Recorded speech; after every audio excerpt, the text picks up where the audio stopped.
there, I'm Kim Sedgwick. And I'm Amy Sedgwick of Red 10 Sisters. And ecosex.ca. Today someone's asked us, can you please talk about having sex on your period? All right. Great question. Yeah, so I think the first thing to talk about is that we really live in a society where people equate sex with intercourse.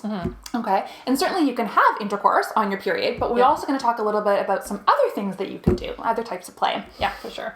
So the first thing in terms of intercourse, so like sort of the logistics of it, I also just wanted to point out that I think it's interesting how I sort of assumed that my partners were going to be really grossed out by it, and it was actually me who... Yeah, as far as I can tell, it's almost always the woman who's more concerned than the man. Yes. So I think first, just not having any assumptions. So maybe your partner isn't keen on it, but I don't think that it's safe to have that assumption. So I think having a conversation about it is obviously the first step. Yeah. And then in terms of the logistics, there's a cool company called Lunapads. It actually makes a blanket you can put down to help protect your sheets, or you could just use like an old towel that you don't really care that much about. I know some people suggest sex in the shower.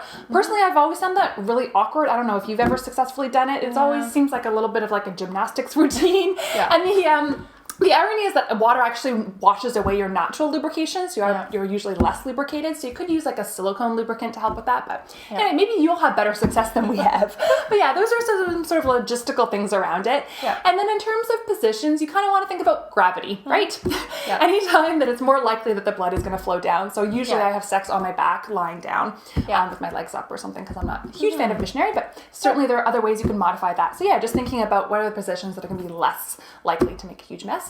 But also, mess can be fun, and just playing around with that, all right?